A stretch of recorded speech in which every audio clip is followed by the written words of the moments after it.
There's a tide in the affairs of man, which taken in a flood, leads on to fortune. Omitted, all the voyage of their life is bound in shallows and in miseries. On such a full sea, we are now afloat, and we must take the current where it serves or lose our ventures. Unquote. So this is my big point at the beginning. We live in such a time today. There is a tremendous opportunity for humanity. And let's seize it now.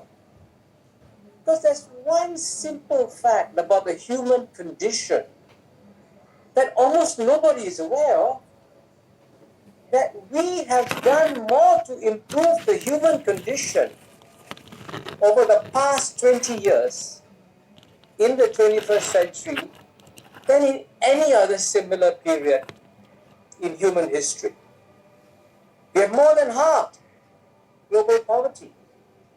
Life expectancy has gone up from 66.3 to 72.4. Infant mortality has gone down from 52.8 to 28.2 per 1,000 live births. And Indonesia itself is a prime example of this extraordinary progress. Its GNP has gone up from $165 billion in 2000 to over $1 trillion in 2020. Look at that.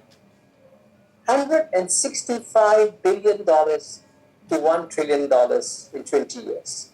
Its trade with the world has grown from 96 billion to 339 billion.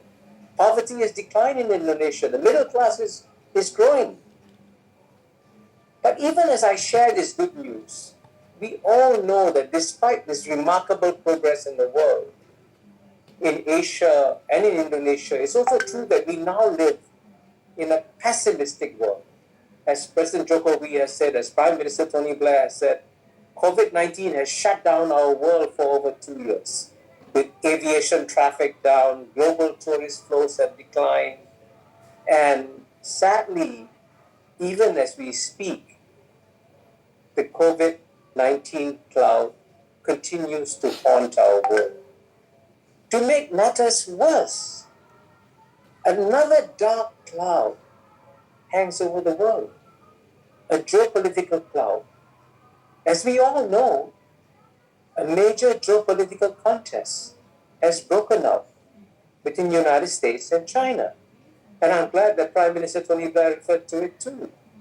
So at a time when we need global unity to handle global challenges, we are entering a more divided world.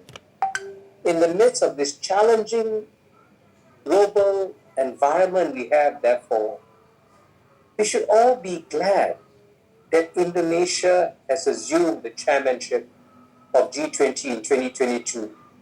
Because if there's one country that can lead the world through this particular moment of promise and peril, it's Indonesia.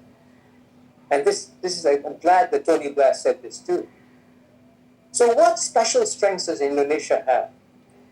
Firstly, it has a strong and experienced leader, President Joko Widodo.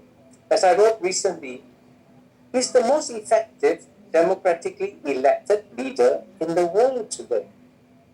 Secondly, in our diverse, multi-civilizational world, Indonesia's national motto of unity in diversity, Bhinneka Tunggal Ika, should become a global motto. And thirdly, Indonesia is a country that is trusted by both East and West, especially by both China and the United States, and equally importantly, is trusted by the developing countries too. In fact, no other country in the world, therefore, is as well suited as Indonesia to lead the G20. And Indonesia has provided leadership at critical moments in history, the 1955 Bandung meeting, the 1994 APEC Bobo meeting. So Indonesia can once again provide leadership now. And I believe that Indonesia can do by sending out 3 key messages during its chairmanship of G20.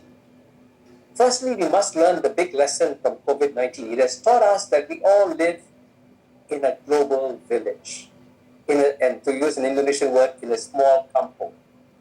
And if you live in a small kampung, if one person falls sick, all of us are going to fall sick. And that's what's happened to the world, which is why